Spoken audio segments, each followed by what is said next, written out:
the 7th rotoball patch compound, standing at the bottom of the main patch. Funny place to start a video. Well, we got some plants in the ground down here. These are 2 rubies just on this side of the carrot box. We'll run them towards that building.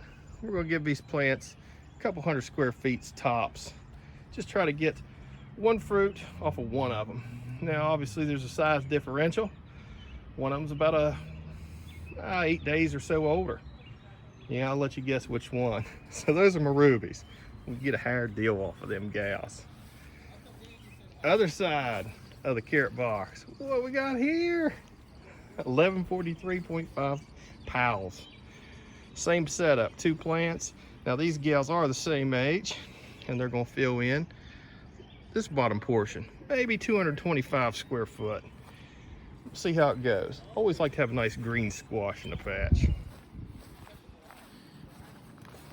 We're gonna see if we can hustle up. That's about all the hustle I got, folks. And take a look at our main patch and our main huts. Type of girls we got in here. Hut number 1 is the 1707.5 Caspers. Our heat has increased dramatically. Old Frostbite's loving it. Yeah, Frostbite just had a nice rainstorm. So with our heat being increased dramatically, you can see there's no more heat apparatus in here, except for chicken rearing lamp for the nighttime. Get that pretty red glow in these huts for the neighbors to enjoy. You see a fan over in the window, and we got a fan down here on the bottom. Bottom fan is not kicked on because it's not exceedingly hot today. We had a nice rainstorm. But both of those 1707.5 Caspers looking pretty nice. Now this one furthest towards the board here is the one that I noticed a little bit of doubling early on. It doesn't look like it has that. It's a little bit bigger of a plant. I'm gonna let it go probably till the end of the board, both of these plants, before I make my final selection. I like to see them lay on the ground, guys. There's a lot of bad stuff that can happen between now and laying on the ground. Hut number 2. This is where the 1965.5 rotoballs live. Ooh, some big girls in here. And we're starting to lay down. This gal over here is real close to it. Get a little bit more weight, maybe get rid of that kickstand leaf right, yeah. And we're gonna be on the ground before we know it. Same song and dance. Have our fan in the window with a heat lamp. No other heating sources whatsoever. And we'll kick that on tonight on a special timer. And I think I'm gonna set my fans up on a heat induced circuit. So whenever it gets to 75 degrees or so, both fans kick on. Kind of way to automate your patch when you're at work, working for the man. Unfortunately, I'm the man. I'm working for myself. Sounds good, it's not. Oh, looky, stop sign patch. Oh boy, we gotta be careful because there is juice to that yellow line. It'll hit you just like the yellow jacket. All right, let's walk over and talk about these melons. So this is a 292, 298 McCaslin. I can't remember, I had to look it up. It is grafted to a Rampart gourd. That bad boy is about 4 foot long, 3.5 to 4 foot long. Got a wingspan of 2.5 foot. Same thing up here, another McCaslin grafted to a Rampart. And it were easily a solid 4 foot long. Just one of the secondaries coming off on the back, not that dual secondary like that gal down there. Fabric I have down is a double-sided fabric. You can see over there, yeah, it's white on the underside and kind of gray on the upper side. Now we had some crazy sun yesterday. I mean, I sweated like crazy, still sweating today from all this rain. And I took my temperature probe and took a few readings throughout the day. This fabric got up to 120 early on, and during the hot portion of the day still 120. Never got above that. And I don't feel like I had any leaf scorch or any ill effects from that. Watermelon definitely are a different creature. So you can't just grow straight on fabric. Everybody tells me that. Chris, they gotta have these little tendrils, just like your pumpkin plants, little tendrils. They're gonna wanna grab onto something. So everybody uses straw, they use some sort of organic matter for these plants to grab onto. I don't like organic matter. Organic matter supersedes rot. So I thought, okay, what are we gonna do? We can't just let them get on there and get blown around.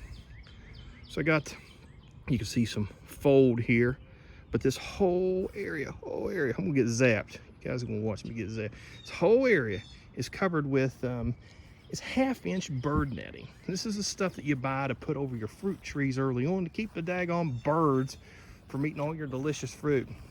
So it's a synthetic material netting. And it's cheap. I want to say a 14 by 14 square of it, and there's 2 squares in here, was maybe about 12 bucks. So that's probably cheaper than I could find straw or pine straw or any of that netting. And I lose the organic component.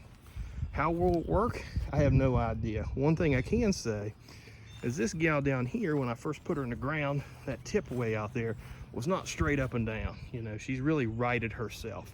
So it's doing something. And we've had a little bit of wind and I haven't seen anything roll yet. So fingers crossed.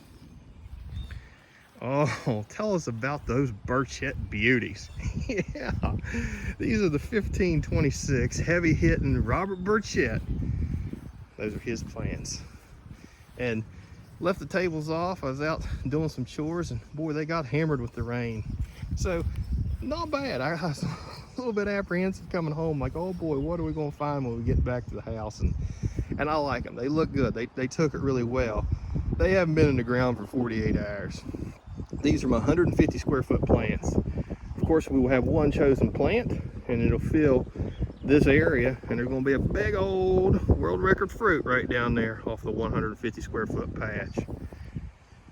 The borders are along the 2x4s and along the fabric. This random walking board was out there for me to staple down that bird netting, make sure it doesn't come up free. The end borders are those dowels. There's one and there's one. You can see some dowels way down there. One there, oh, one there. This blank area, which is 150 square foot, plus maybe another 20 perimeter or so. It has plans for later in the season. So it's gonna lay fallow for now. And then later in the season, I'm gonna put a plant or 2 in there and see if we can come up with some other exciting grow. I went back to my standard landscaping type of fabric that I've used in the past. Use it one season and pitch it. I know it's black. Everybody's, oh, it's too much heat, maybe this or that. The other material that I used, which was more of a privacy fence last year, I found like it held a lot more moisture. It didn't allow airflow. And I know that you have a wind fence to stop airflow. That's not what I'm getting at, but this tends to see like it dries out quicker, if you follow me. And around the perimeter of the patch, you know, it's almost wanting to grow moss with that other privacy fence material. So I went back to what I've known, and so far I think I'm gonna stick with it, even in the main patch. Have easy access points as always. This is nice. The rest of it's just stapled down, but these little guys just clip it in place. Opens up a nice big section where there's not any electric, so I can get in there. I have another access port on this end, and it's wide enough for me to back my trailer in there and pull out a 1,500 pound fruit out of a 150 square foot patch, fingers crossed. As for them watermelons, we'll just roll them down the hill to the way off. Guys, I hope you enjoyed it. Hope you've seen some things that made you think, oh boy, it's time to get busy, or hey, I like that idea. I'm gonna implement that in my patch. Always appreciate you watching. I'm gonna flip it around so you can see my smiling face. That's it for this week's video. One of the last thing is, yeah, my plants right there and down in the bottom of the patch that we first started the video with will not get huts. You know, I've got a good 10-day. So I think I can handle the outdoor temperatures. I'm gonna have lows in the upper 40s to low 50s most nights. I can handle that. So they're out in the open. Only concern I have with those gals is any other concern that open growing would be hail. This time of year we won't get a little bit. Of course, that could happen at any time. Had that nasty rain event a little bit ago, and I thought for sure I thought for sure I might have already been doomed, but good Lord spared me this time. He wants me to do Robert some work and Mr. McCaslin some work. You guys have any questions or comments, hit me up. If you haven't joined Pumpkin Wars yet, well, I'm sorry. You got till the 31st. I don't know. I keep saying it. I don't know what you're waiting for. Don't know what are you waiting for? Pick a team. Pick Doc. No, in all seriousness, it costs nothing. There's so many little contests and this and that. Somebody wants to send me $5, send me $25. This costs you a plug nickel, zero. And you have a chance to win some cool seeds. You know, you can't go wrong there. So pick your favorite dude. Follow along with all of us, myself, Scott, Jeff, Jay, and see how we do this season. You know, you're gonna learn something. If nothing else, you might be entertained. Questions, comments, hit me up as always. Doc out.